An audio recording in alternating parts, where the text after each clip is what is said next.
eu sou o Lorival Santana. Está começando mais um episódio do CNN Mundo. Aqui você ouve notícias sobre política, economia e tudo mais que acontece nos quatro cantos do mundo, com muita análise e depoimentos de quem vive os acontecimentos em primeira mão. E economia é justamente o ponto alto deste programa. Hoje a gente vai se concentrar em temas econômicos na maior parte do tempo. A escassez de energia avança no mundo e ameaça as cadeias de suprimento da indústria, que já estavam truncadas por causa do descompasso entre oferta e demanda na recuperação depois da pandemia. A Argentina prometeu fornecer gás e energia elétrica para o Brasil um dia depois de o ministro Paulo Guedes ter dito os incomodados que se retirem do Mercosul, referindo-se à resistência argentina em reduzir a tarifa externa comum. Os líderes políticos alemães dão início ao longo e difícil processo de negociação para a formação de uma nova coalizão,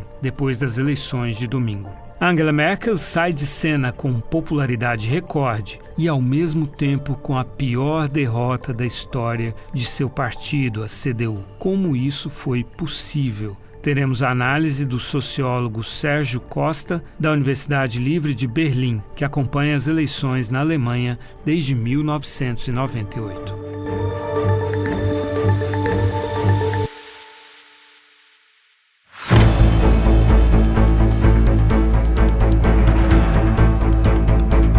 O presidente chinês Xi Jinping anunciou no final do ano passado que a China cortaria suas emissões de dióxido de carbono em mais de 65% até 2030. Essa é a principal razão pela qual está havendo racionamento de energia na China. O que aconteceu? No primeiro semestre desse ano, apenas 10 das 30 regiões chinesas cumpriram a meta desse corte drástico, ou pelo menos a parte prevista para este ano. Então, em meados de setembro agora, as autoridades chinesas avisaram os dirigentes locais que eles seriam pessoalmente responsabilizados por não cumprir as metas do presidente Xi Jinping. De fato, se a gente considera o tamanho desse desafio de uma economia também desse tamanho, e é um desafio que está relacionado a dois aspectos centrais: energia, sem ela não tem o que explica a China ou outros países, e também meio ambiente. Que desafio para o Partido Comunista do imperador Xi Jinping, Lorival? As autoridades locais começaram a cortar o fornecimento de energia para as indústrias, para as empresas e também para as residências. Cortes de eletricidade se espalharam por pelo menos 10 províncias chinesas e isso já deve pesar no produto interno bruto da China, que pode ter uma redução de 1 ponto percentual neste último trimestre do ano, que começa agora nessa sexta-feira. Várias fábricas, incluindo fornecedoras da Apple e da Tesla, a empresa de veículos elétricos americana, interromperam a produção. Mas não é só a China e nem só a Ásia. A Europa também está enfrentando, e os Estados Unidos também estão enfrentando aumentos nos preços do gás natural e também a escassez. Nos Estados Unidos, os preços do gás aumentaram mais de 180% nos últimos 12 meses. É o preço mais alto desde fevereiro de 2014. Isso gera pressão inflacionária e leva o Banco Central americano, o Fed, a repensar sua política de estímulo à atividade econômica. Na questão da energia, também contribuiu para essa escassez e esse aumento de preços uma primavera fria na Europa, que significa uma sobrecarga no uso do aquecimento central, e um verão quente na Ásia, o que significa um uso maior dos aparelhos de ar-condicionado. E essa retomada também da demanda pós-pandemia não é acompanhada por uma oferta. Isso é um clássico, quer dizer, toda vez que há uma crise e que há depois uma retomada da demanda, a oferta tem dificuldade de acompanhar e aí os preços aumentam e há escassez também. Depois de anos tendo prejuízos, os produtores de gás natural estão cautelosos em aumentar a produção. E é claro que, como acontece na China, também em outros países, o aumento do preço do gás natural coincide com as medidas adotadas por muitos governos para substituir os combustíveis fósseis por fontes renováveis de energia por causa dos compromissos com o Acordo de Paris. No Reino Unido, tudo isso vem acompanhado do Brexit, que levou muitos caminhoneiros e outros trabalhadores, por exemplo, da área de alimentos, a deixarem o Reino Unido, principalmente durante a pandemia, eles foram embora para os seus países. Mas com o Brexit, que entrou em vigor em janeiro deste ano, eles perderam também o direito de trabalhar no Reino Unido. Afinal, esse era um objetivo da saída do Reino Unido da União Europeia. Era que não houvesse mais tantos trabalhadores imigrantes para reservar esses empregos para os cidadãos britânicos, que, no entanto, não desejam ser caminhoneiros ou trabalhar na avicultura, por exemplo, que fornece os perus tradicionais de Natal. Então, o governo britânico agora está correndo desesperadamente para contratar trabalhadores imigrantes da Europa temporários até o Natal e também para treinar, por exemplo, motoristas de caminhão. Mas nada disso é uma solução fácil, porque há uma demanda crescente também no continente europeu. Então, por que os trabalhadores vão querer ir trabalhar 3 meses no Reino Unido e depois serem expulsos de novo do país, quando podem trabalhar no continente europeu? Além disso, treinar um caminhoneiro leva um certo tempo. O déficit é o seguinte: existem 600 mil caminhoneiros no Reino Unido, mas atualmente desses 600 mil, esse contingente normal, estão faltando 100 mil caminhoneiros. Há apenas 500 mil disponíveis. Sobre essa crise hídrica e energética que a gente está vivendo, o Ministério criou, então, esse comitê de monitoramento do setor elétrico. E as medidas adotadas são essas. Primeiro, a importação de energia dos nossos vizinhos, Uruguai e Argentina. Nesse contexto de escassez de energia que afeta também o Brasil, a Argentina se comprometeu na terça-feira a fornecer uma importante quantidade de energia elétrica e de gás ao Brasil. Isso numa reunião entre o secretário de Energia da Argentina, Darío Martínez, e o secretário de Energia Elétrica do Brasil, Cristiano Vieira. Essa informação eu recebi dos argentinos e depois perguntei ao Ministério das Minas e Energia, que confirmou. Eles disseram assim: representantes do Ministério de Minas e Energia e da Secretaria de Energia da Argentina discutiram a possibilidade de exportação de gás e energia elétrica da Argentina para o Brasil nos próximos meses. A importação dessa energia seria uma medida importante neste momento, diz o Ministério das Minas e Energias brasileiro, pois aumentaria a segurança do suprimento de energia elétrica neste período de pior escassez hídrica da história do Brasil. Claro, a energia elétrica brasileira é em grande parte produzida por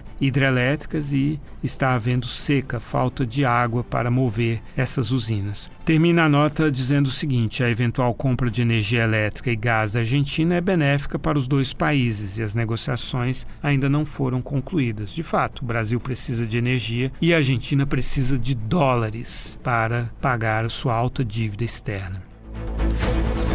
Esse acordo, essa conversação, pelo menos, essa negociação, ocorreu um dia depois de o ministro da Economia, Paulo Guedes, ter declarado num evento da Câmara de Comércio Internacional, a ICC, que os incomodados que se retirem, referindo-se à resistência do governo do presidente Alberto Fernandes em reduzir a tarifa externa comum do Mercosul. Nós não vamos sair do Mercosul, mas nós não aceitaremos um Mercosul como ferramenta de ideologia. O Mercosul tem uma proposta muito clara. Ele é uma plataforma de integração na economia global. Se ele não entregar esse serviço, nós vamos modernizar os incomodados que se retirem. O ministro Paulo Guedes já havia defendido no dia 19 de agosto reduzir a tarifa externa comum do Mercosul em 10%, numa audiência na Comissão de Relações Exteriores do Senado. O Brasil é grande demais para ficar preso numa gaiolinha. Ou nós modernizamos isso aí, transformamos isso num negócio um pouco maior, um pouco mais dinâmico, ou o Brasil vai estourar a gaiola. É muito pequenininha essa gaiola para o Brasil. Então, nós compreendemos o problema da Argentina, mas nós queremos compreensão para os nossos problemas também. E a hora para nós é agora. Nós vamos fazer um movimento moderado, mas decisivo. 10%, todas as tarifas. Essa foi a nossa proposta para eles. Guedes argumentou que o Brasil não pode virar prisioneiro de uma filosofia de protecionismo e atraso. Na avaliação do ministro, a redução imediata da tarifa externa comum terá um papel importante para dar uma ajuda e travar a alta de inflação que está vindo. Ele disse: no mundo, a tarifa de importação está em média entre 4% e 5%, e no Mercosul está em 13%. No início do ano, o Brasil já havia proposto ao Mercosul a primeira revisão da tarifa externa comum e, inicialmente, a proposta brasileira era de uma redução de 20% dessa alíquota, ou seja, 20% sobre 13% daria 2,6 pontos percentuais. Posteriormente, a equipe econômica brasileira suavizou essa redução para 10% em 2021 e outros 10% em 2022. Agora, o ministro Guedes suavizou de novo, reduzindo para apenas 10%. A Argentina propõe uma redução de 10%, mas para 75% dos produtos, dizendo que quer preservar a pequena e a média indústria. Qual é o problema aqui? É que uma tarifa externa média muito acima daquela praticada pelos países dificulta muito as negociações, porque se o Brasil e os outros países do Mercosul não podem oferecer uma redução substancial de tarifas, não tem o que negociar, já que os outros países já têm uma tarifa bem mais baixa. E, no entanto, a Argentina é o único país que resiste a essa medida. Brasil, Uruguai e Paraguai estão alinhados nessa questão. Na cúpula do Mercosul, no dia 26 de março, o presidente Bolsonaro saiu mais cedo antes do discurso do presidente Alberto Fernandes da Argentina e coube ao presidente do Uruguai, Luiz Lacalle Pou, fazer essa defesa frente ao Alberto Fernandes. O Lacalle Pou disse que o Mercosul é um peso para os países e Fernandes respondeu: se o Mercosul é um peso, abandonem o barco.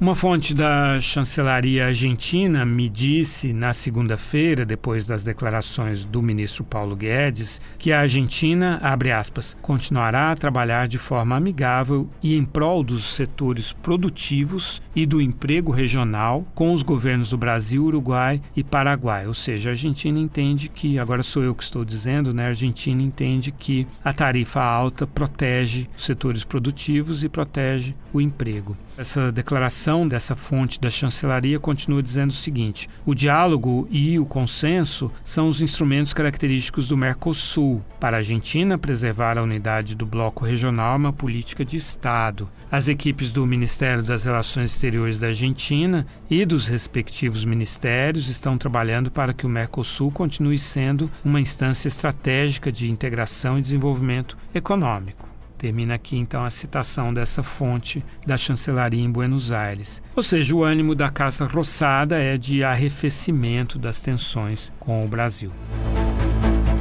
A atividade industrial na China registrou uma contração pela primeira vez desde fevereiro do ano passado, quando o país foi paralisado pela pandemia, de acordo com o Departamento Nacional de Estatísticas do governo chinês. O índice de compras dos gerentes caiu de 50,1 em agosto para 49,6 em setembro. Esse é um índice que vai de 0 a 100 e quando ele fica abaixo de 50 significa que houve redução da atividade, no caso a atividade industrial. As razões são muitas. A gente estava falando da crise de energia e dos racionamentos na China. Essa é certamente uma das causas, mas há outras também. A recuperação econômica foi interrompida por surtos de Covid, motivadas ou desencadeadas pela variante Delta em várias regiões da China. Também há uma escassez global de semicondutores, a produção de semicondutores, a oferta não foi suficiente para a demanda que aumentou durante a pandemia, porque as pessoas adquiriram mais computadores e outros equipamentos eletrônicos para usar em casa. Existem os gargalos de logística, de transporte, de contêineres, de carga, de navios,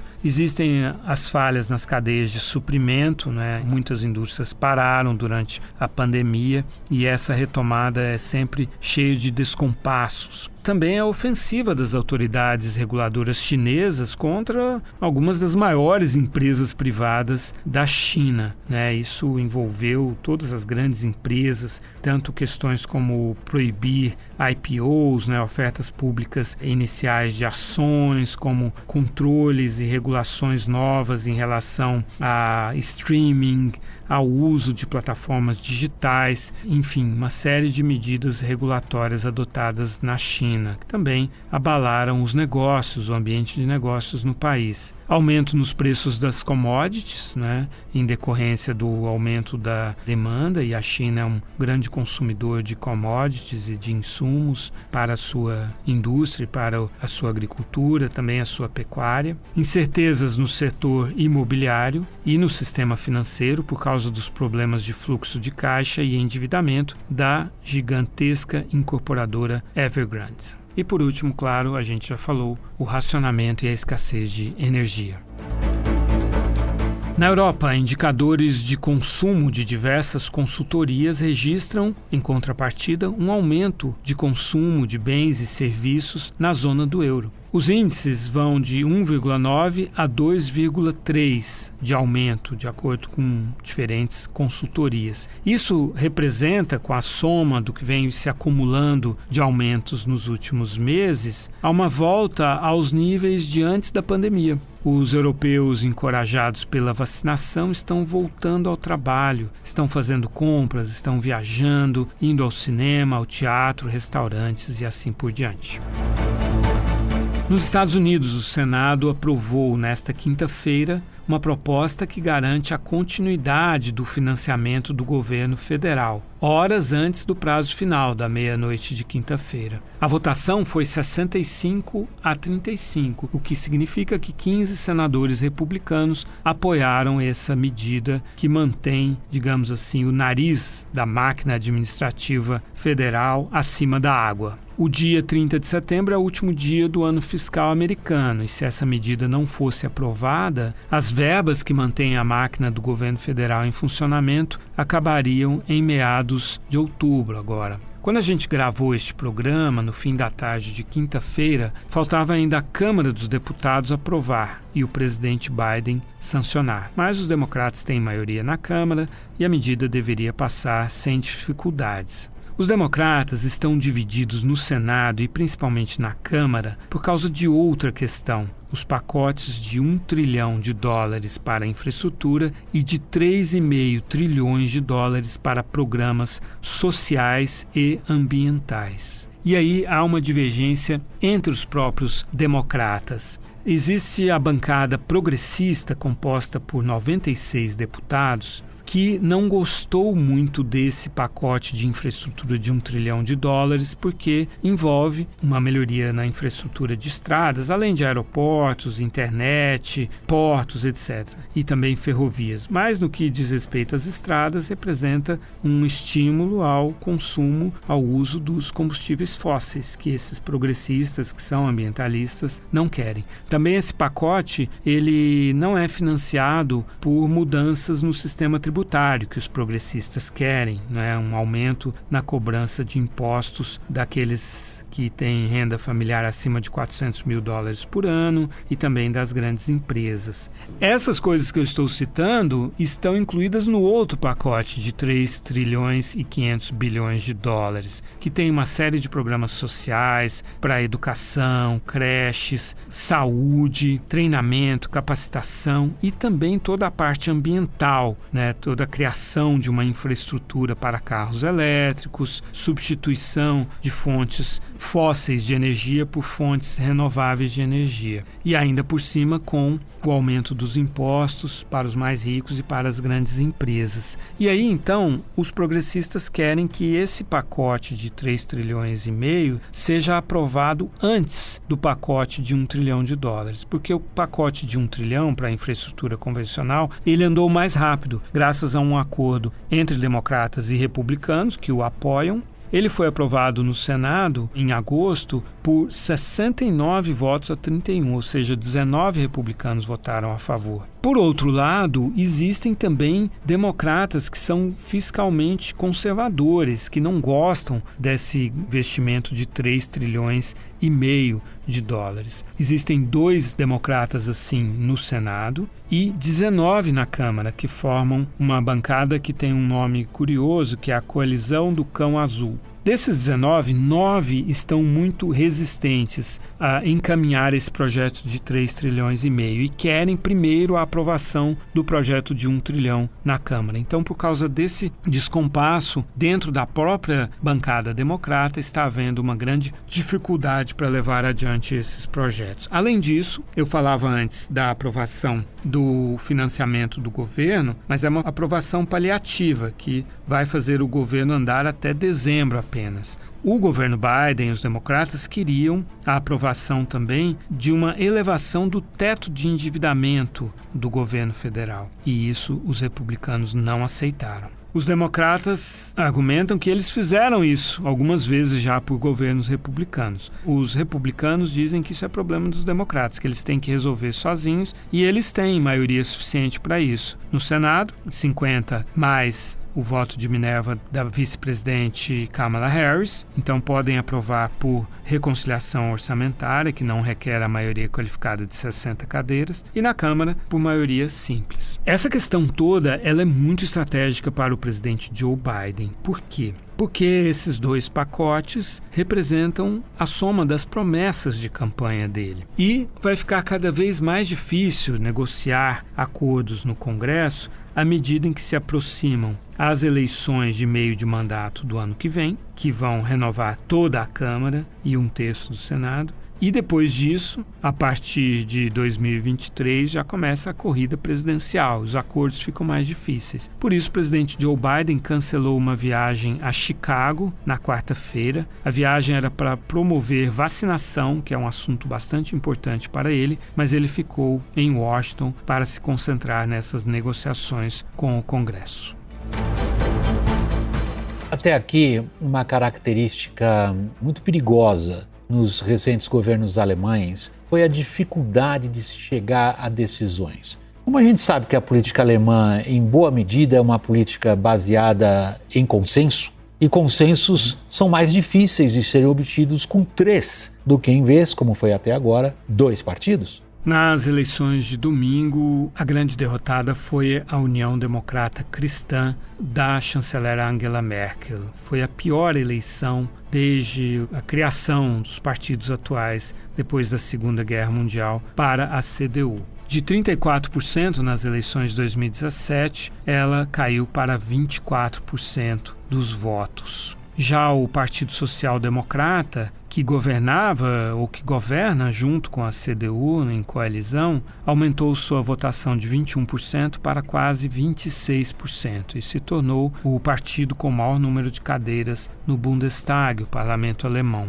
206 cadeiras para o SPD contra 196 para a CDU. Outro grande vencedor, o maior vencedor dessa eleição em termos proporcionais, foram os Verdes, que aumentaram sua votação de 9% em 2017 para 15%, ficaram com 118 cadeiras. O Partido Liberal Democrata ficou mais ou menos com a mesma votação, conquistou 92 cadeiras. O Partido Nazista Alternativa para a Alemanha perdeu cadeiras e perdeu votação de 13% para 10%. Por quê? Porque eles defenderam, além de serem contra a imigração, que é um tema relativamente popular numa parte da população, mas eles foram contra as medidas adotadas pelo governo federal para conter a transmissão do vírus. Isso acabou sendo impopular. E também eles negam a mudança climática. E os verdes tiveram um aumento exatamente porque há uma preocupação crescente dos alemães com essa questão do meio ambiente, que deve pautar em grande medida a próxima coalizão que ainda está sendo negociada. A negociação começa entre os Verdes e o Partido Liberal Democrata, porque eles têm visões muito divergentes e os dois terão que estar presentes numa coalizão, seja liderada pelo Partido Social Democrata, seja pela União Democrata Cristã. Por que a União Democrata Cristã se saiu mal, sendo que a popularidade da Angela Merkel bate em históricos 80% nesse final de carreira dela, depois de 16 anos no cargo de chanceler? Porque o Armin Laschet, que é o líder que encabeçou a lista da União Democrata Cristã, fez uma campanha ruim. Ele não conseguiu se diferenciar do Partido Social Democrata. Os dois partidos estão no centro do espectro, a CDU um pouco à direita, o SPD um pouco à esquerda. E ainda cometeu gafes. Uma gafe a mais grave, a mais lembrada. No final de julho, naquelas inundações que mataram 180 alemães, ele foi flagrado rindo na cidade de Erftstadt, que estava inundada. E aí surgiu então a hashtag Laschet lacht, ou seja, Laschet dá risada. E ele pediu desculpas, claro, mas não conseguiu recuperar a sua imagem depois disso. Olaf Scholz, que encabeça a lista do Partido Social Democrata, fez uma campanha forte, é ministro das Finanças da Angela Merkel, portanto tem uma parte do crédito pelo fato de a Alemanha ter conseguido navegar bem durante a pandemia, com programas para ajudar as pessoas, famílias e empresas mais afetadas pela pandemia. Mas as negociações, como eu digo, estão só começando e devem durar meses. Vamos ouvir o que nos diz o Sérgio Costa, professor da Universidade Livre de Berlim, que acompanha as eleições na Alemanha desde 1998. Olá, meu nome é Sérgio Costa, eu sou professor de Sociologia e diretor do Instituto de Estudos Latino-Americanos da Universidade Livre de Berlim, Alemanha, que é de onde eu falo para conversar com vocês sobre os resultados da última eleição, aqui de 26 de setembro, e as perspectivas de formação do novo governo na Alemanha. Depois de haver acompanhado várias campanhas eleitorais na Alemanha, o que me chamou particularmente a atenção nessa campanha foi o fato de que os temas do clima e meio ambiente articularam toda a campanha, ou seja, foi o tema principal da campanha, e tanto é assim que o único partido que é negacionista da mudança climática, o partido de direita, extrema-direita AfD, construiu a sua campanha sob o slogan "Todos os demais partidos são verdes". Isso dá um pouco a medida da importância do tema climático e ambiental para a campanha eleitoral que acabamos de ter. E o partido de extrema-direita acabou sendo punido por isso, na medida em que diminuiu um pouco de tamanho.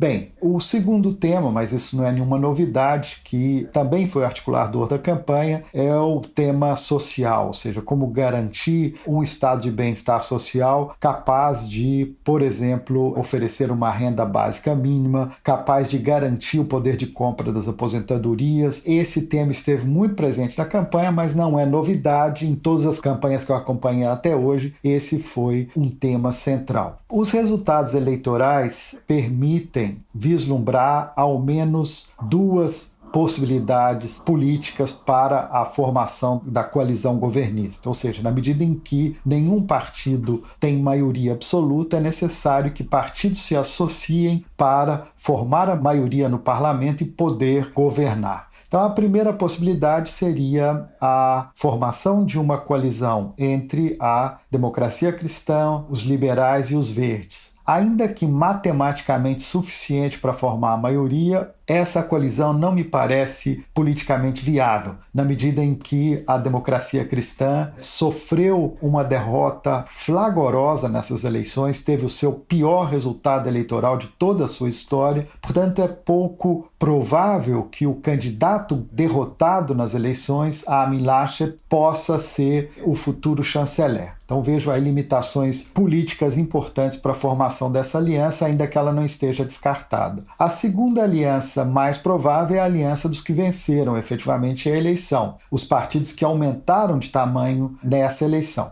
portanto, o grande vencedor, Olaf Scholz, social-democrata, seria o novo chanceler, o novo primeiro-ministro, num governo que integraria ainda o Partido Verde e os liberais. Essa coalizão tem boas possibilidades de se concretizar na medida em que há uma convergência grande na pauta dos costumes, ou seja, os três partidos defendem uma agenda progressista, querem mais igualdade de gênero, querem respeito às minorias, querem respeito a modelos plurais de família, querem também uma política migratória mais liberal, que permita a entrada de mais estrangeiros na Alemanha, mais imigrantes. Portanto, há aí uma convergência grande nessas pautas. As divergências aparecem na pauta econômica, na medida em que os liberais querem menos intervenção do Estado e querem, inclusive, redução dos impostos, enquanto verdes e social-democratas sabem que é necessário fortalecer o Estado, não só para garantir os investimentos sociais e os serviços públicos de qualidade, mas também para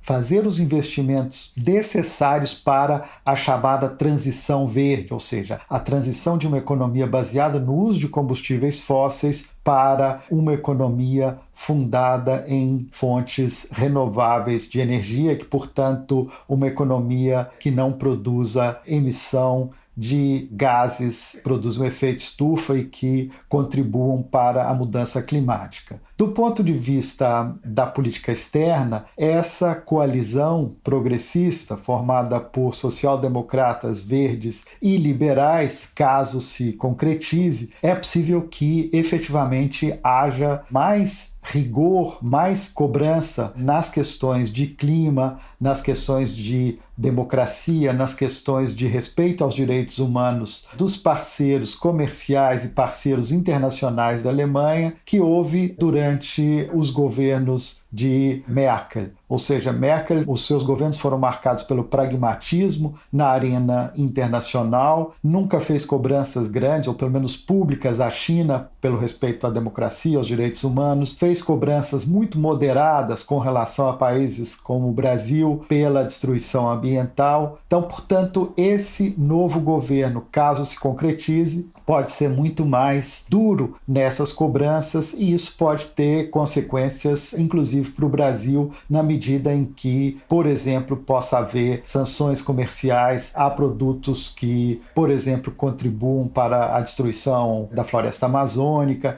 Enfim, essas são expectativas que existem nesse momento. E vamos ver em que direção os ventos políticos na Alemanha nos levam nas próximas semanas. Espera-se que o governo esteja constituído até o Natal. Eu acho essa perspectiva muito otimista, baseado nas negociações que eu vi acontecerem aqui nas eleições anteriores. Isso pode durar até 6 meses. Enquanto isso, Merkel continua primeira-ministra e o país continua no ritmo que conhecemos. Bem, acho que era isso, agradeço e até uma próxima vez.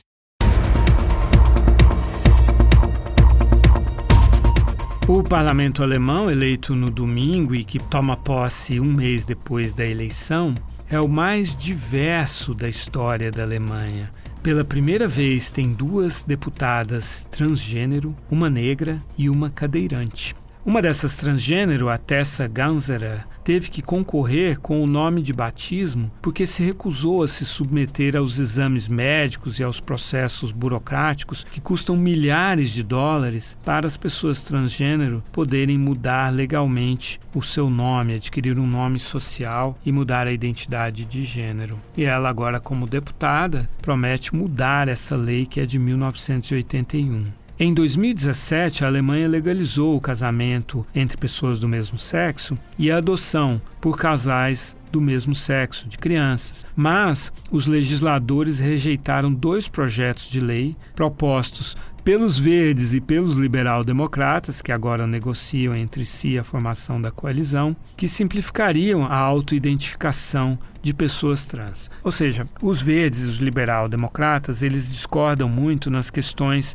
da regulação das empresas. Os verdes querem medidas mais duras para coibir a poluição, os problemas ambientais, aumento de impostos para os segmentos mais poluidores. E os liberal-democratas são representantes do empresariado, do pensamento dos empresários. Mas, como ambos defendem a liberdade, nessas questões sociais, nessas questões de gênero, eles estão juntos. O Olaf Scholz, o candidato social-democrata que pode se tornar o próximo chanceler da Alemanha, culpou a União Democrata Cristã da Angela Merkel por ter resistido contra a mudança dessa lei sobre as pessoas transgênero. A atual legislatura do Bundestag tem um deputado negro. Agora vão ser 3, incluindo pela primeira vez uma mulher. Ela veio da Eritreia quando tinha 4 anos de idade. Se chama Awet Tesfayesus. Tem 47 anos, é formada em Direito pela Universidade de Frankfurt e ajuda como advogada imigrantes e outras pessoas desfavorecidas. Ela disse que foi motivada a entrar na política depois daquele ataque racista em fevereiro de 2020 em 2 cafés na cidade de Hanau, que matou 9 pessoas de origem estrangeira. Também foram eleitos um deputado de origem turca, um dos Camarões e um do Iraque, os 3 pelo Partido Social Democrata. As transgênero foram pelo Partido Verde. A Alemanha tem 21 milhões de habitantes de origem estrangeira. Isso representa 26% da população. E a primeira mulher com deficiência, a deputada cadeirante Stefanie Effner, de 45 anos, também foi eleita pelo Partido Verde. O presidente da Tunísia, Kais Saied, nomeou na quarta-feira, pela primeira vez na história desse país da África do norte da África, uma mulher para chefiar o governo. A nova primeira-ministra, Najla Bouden Rodhane, é uma pessoa pouco conhecida do público em geral. Assim como o próprio presidente Said, que está no cargo desde 2019, também era pouco conhecido. E os dois são professores universitários e nunca haviam exercido um cargo público. Rodhane trabalhava em projetos do Banco Mundial, em convênio com o Ministério da Educação. O presidente Kais Saied fechou o parlamento em julho e passou a governar por decreto. Ele é constitucionalista, mas suspendeu partes da Constituição para manter o estado de emergência um mês depois de decretado. Na cerimônia de nomeação, só o presidente falou. A primeira-ministra se manteve calada, o que indica um pouco quem vai continuar mandando no país. Por enquanto, Said ainda tem apoio popular, mas os problemas econômicos que ele prometeu resolver continuam. E a paciência dos tunisianos pode acabar se a situação não melhorar. E aqui termina este episódio do CNN Mundo. Não deixe de assinar o programa em seu agregador de podcasts favorito para receber uma edição nova a cada sexta-feira a partir das 10 da manhã. Obrigado pela companhia e até a próxima. Com a apresentação de Lourival Santana, este podcast foi produzido pela Maremoto para a CNN Brasil. Pauta e apresentação, Lourival Santana. Pesquisa de sonoras, Thaís Ilhéu. Produção, Lourival Santana e Danilo Santana. Edição e sonorização, Tamires Pistoresi e Nathan Kleiman. Coordenação geral, Paula Weinberg. Coordenação de produto, Verônica Schneider. Coordenação editorial, Diego Toledo. Direção de jornalismo digital, Daniel Tosi. Você também pode ouvir o CNN Mundo no site da CNN Brasil. E aproveite para conhecer os nossos outros programas em áudio. Acesse cnnbrasil.com.br/podcasts.